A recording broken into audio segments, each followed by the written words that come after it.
ready, you can open your eyes and please have some water.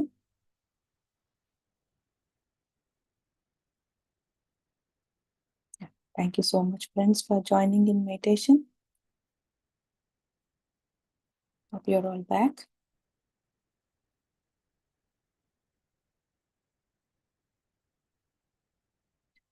Now let's go to the wisdom side.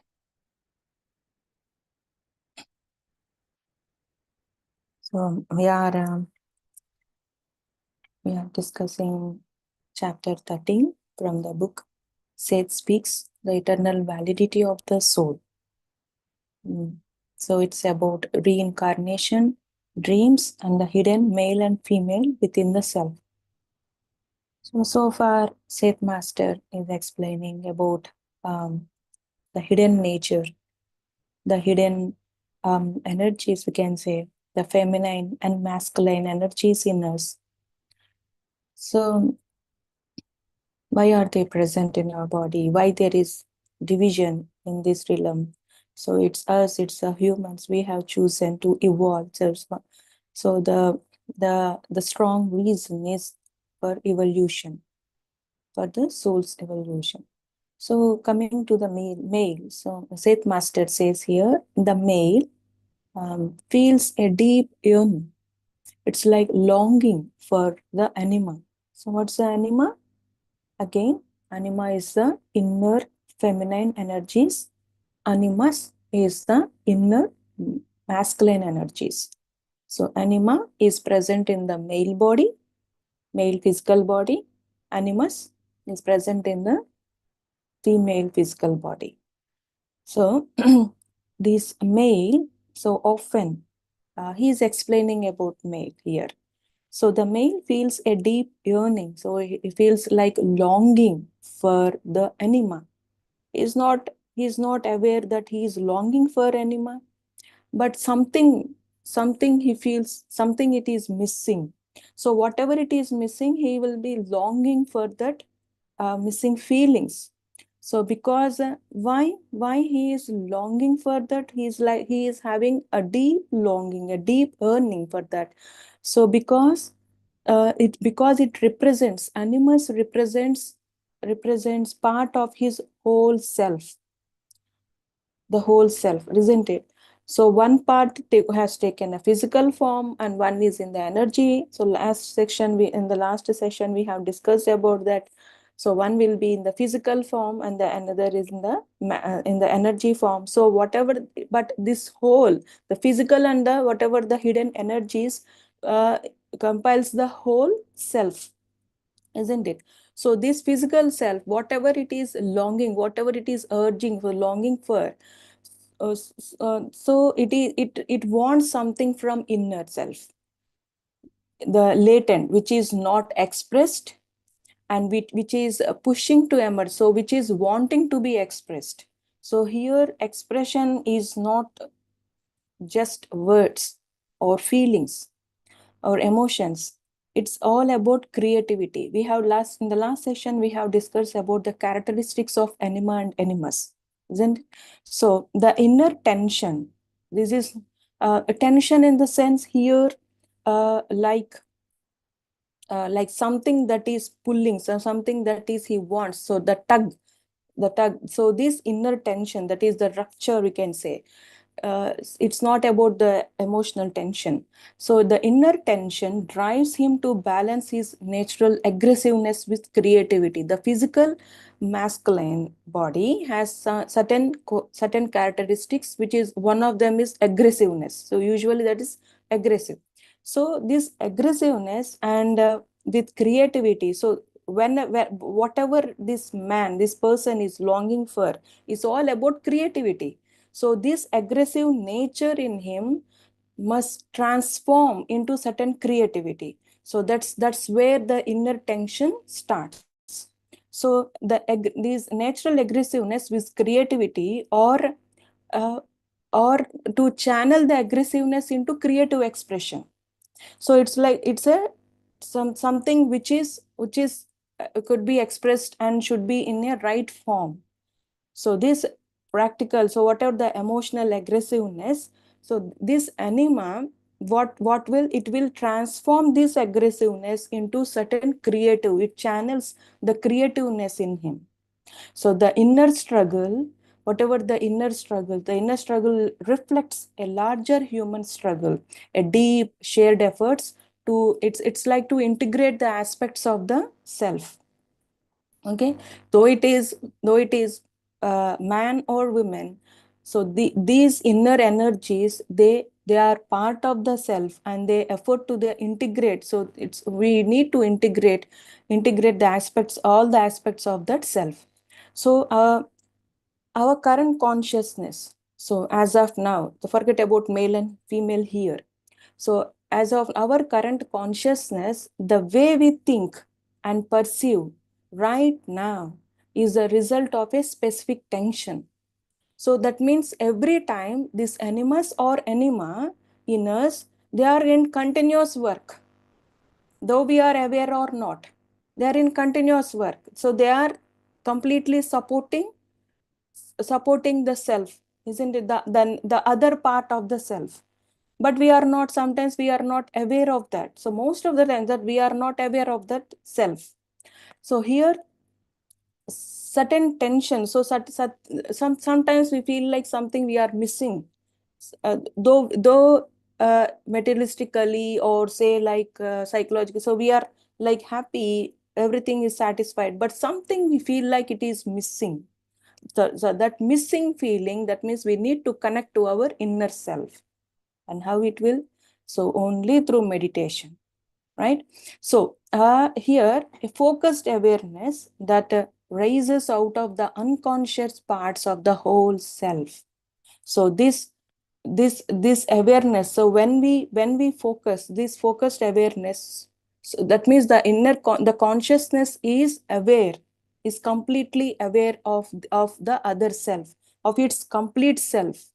So the inner pull between masculine and feminine traits creates tension, but that tension is necessary. Seth Master always in this chapter, now and then, in almost in alternate paragraphs, uh, he reminds that this tension, this whatever you are feeling, the inner self, whatever you are feeling, the missing, the longings, anything, that is necessary, because it shapes the consciousness and fuels our growth, both individually and as a part of humanity.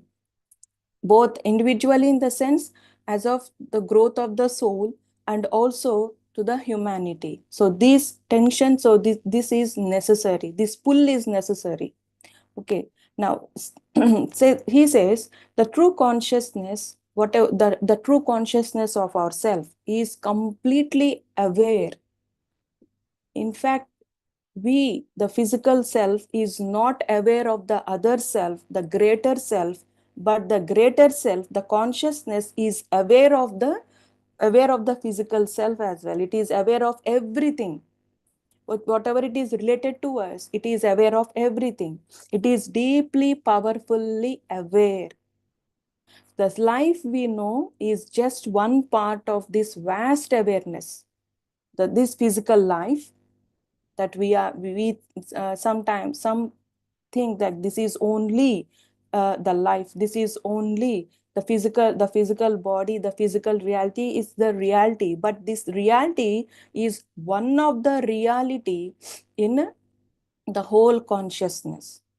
So the life we know is just part of the vast awareness, carefully held in balance. So see here, the consciousness, the greater consciousness of us is aware, and it is carefully held in balance with many other experiences. So it is in an observer state. The consciousness is always will be in an observer state, but it is aware, and it creates certain experiences which are necessary, which are essential for the growth. It won't stay calm. Our consciousness is always in creation, right? So here, the division into two genders was created to balance essential but opposing tendencies. So these controls are needed in early stages of consciousness.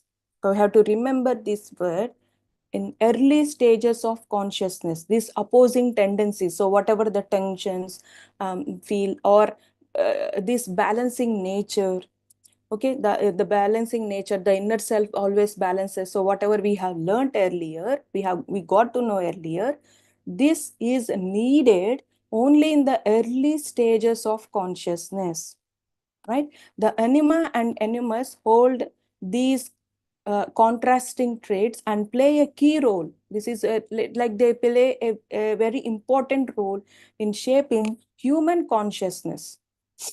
Right here in this, he has explained about this is needed in the early stages of consciousness. So what he meant, what is early stages of consciousness mean? Like, see, in the initial development of self-awareness in human beings, when the mind is still learning, right? When the mind is still learning to recognize and balance inner forces like logic and emotion, or strength like sensitivity, or masculine and feminine traits. So these are necessary at the stage when the external structures, like when these two genders, male and female physical bodies, and inner energy, so inner self, the anima and the animus, help they help and guide, they stabilize the developing consciousness. Okay, and it's like budding. It's like when the soul is evolving like a seed. Okay, in that seed state, this consciousness, this inner self is very essential. It plays a very important role. So once higher or more unified awareness is reached, these dualities may no longer be needed in the same way. So what the tug of war, or what the pulling inner self, the pulling nature towards the inner self, is essential only to at a certain stage. Once the soul has reached to the higher state, or like unified in the sense like oneness. So when it reaches to the higher state, then this awareness, and whatever the early stages, it's not necessary, this pulling, or because the soul has completely understood the feminine and the masculine nature, 100% has understood. So until we understand ourselves, this is ourself, right? Until we understand about ourselves completely, then this tension and whatever this rupture, it is necessary. It plays a very important role.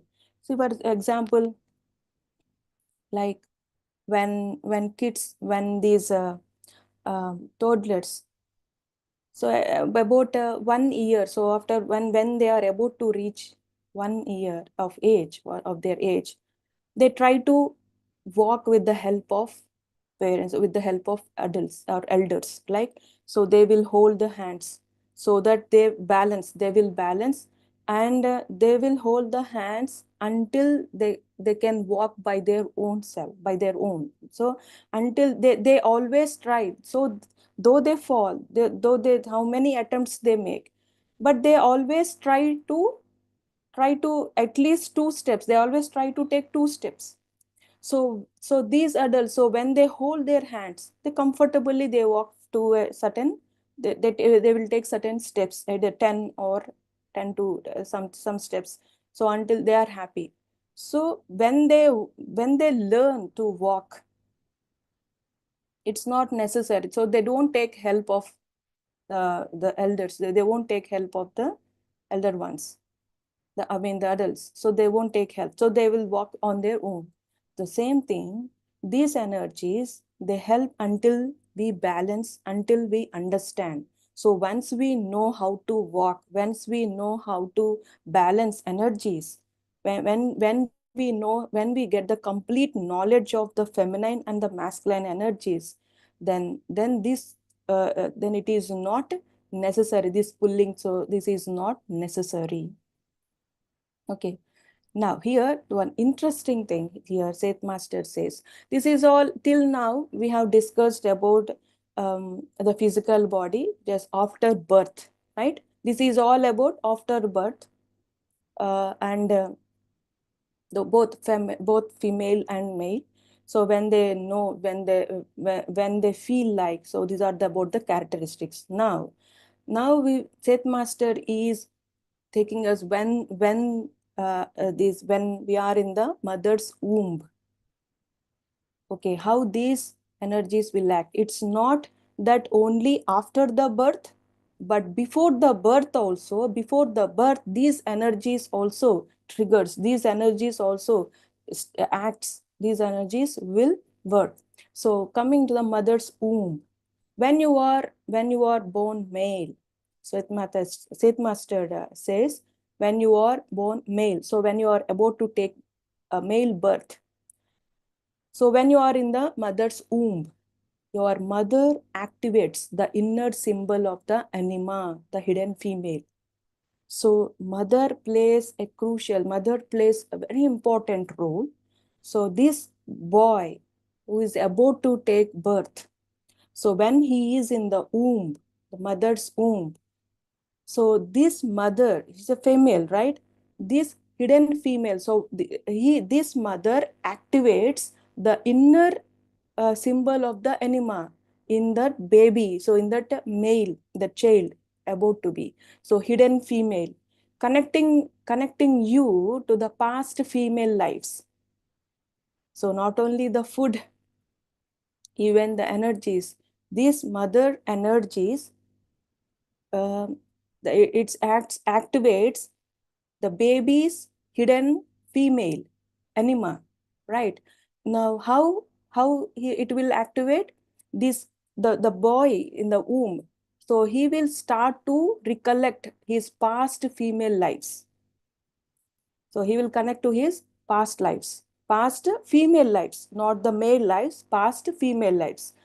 If you have known her before, if this boy has connection um, to mother in the past life, then your birth may trigger dreams of previous shared lifetimes together.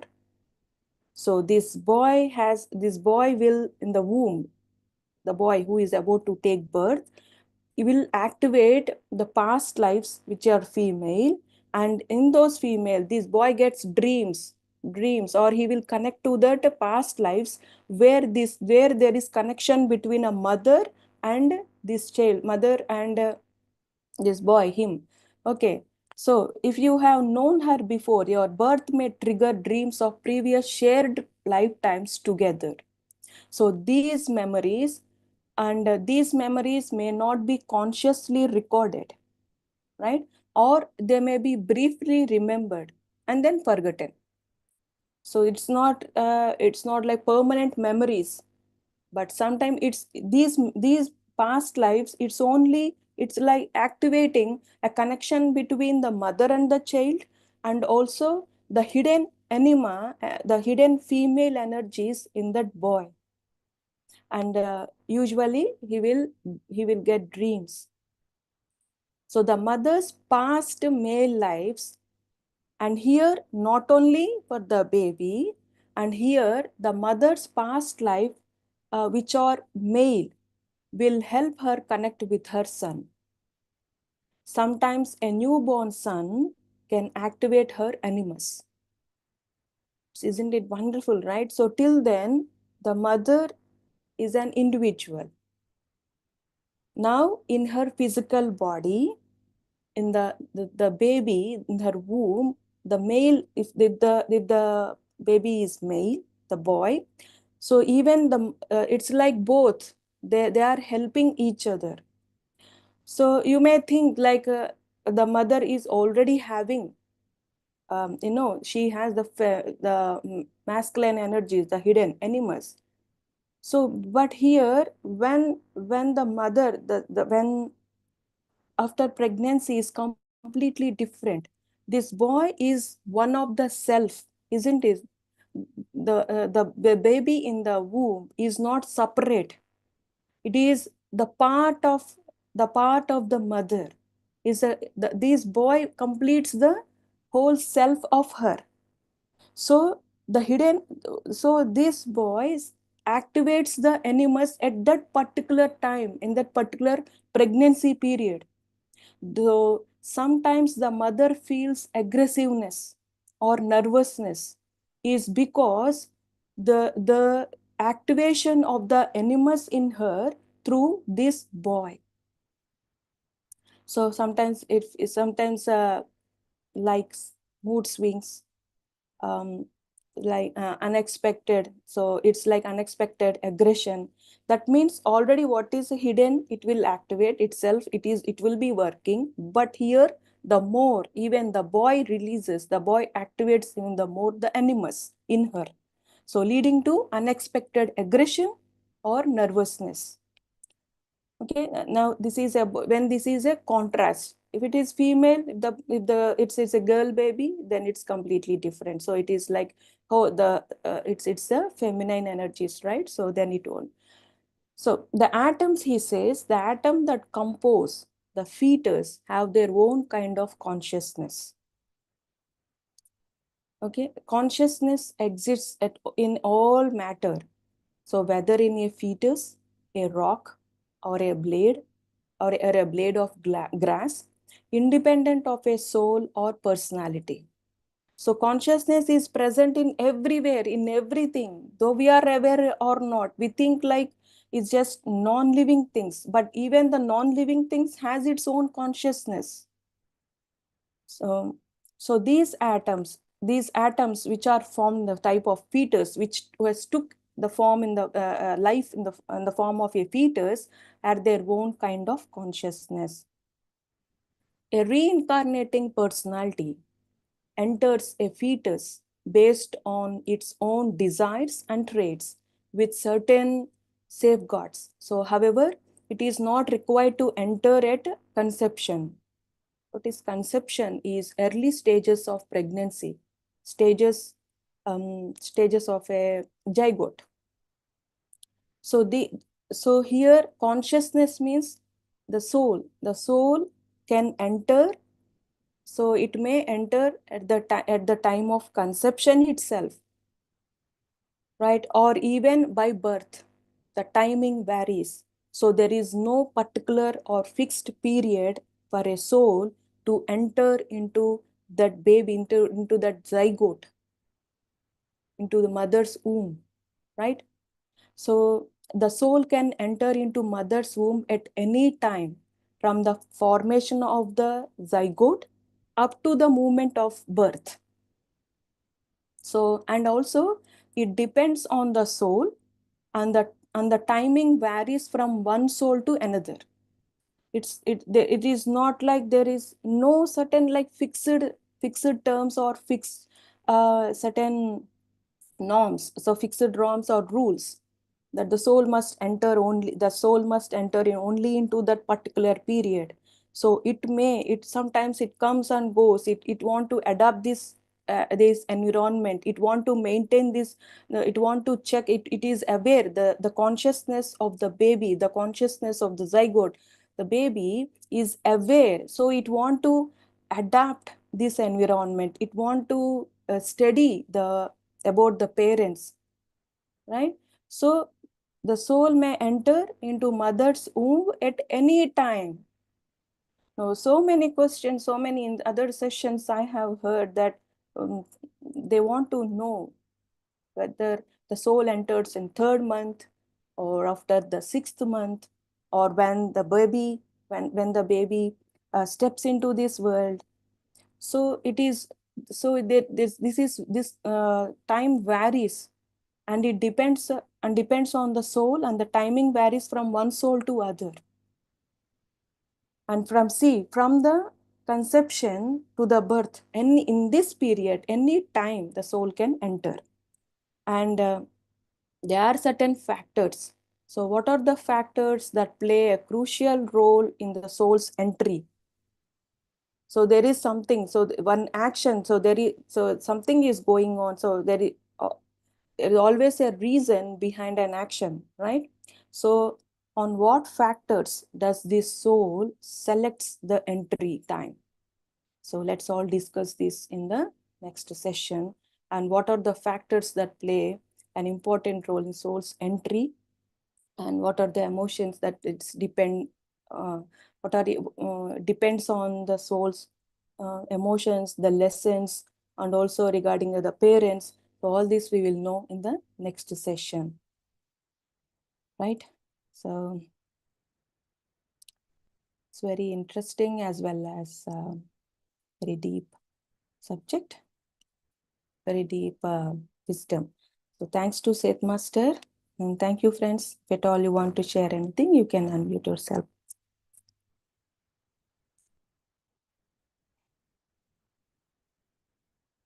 Thank you for the messages. Thank you, Vishaji. Music, yeah. And I can share music in the group. I will share music link in the group, friends. So thank you then, friends. Let's all meet in the next session to know more about this wisdom. So have a great time. Thank you all.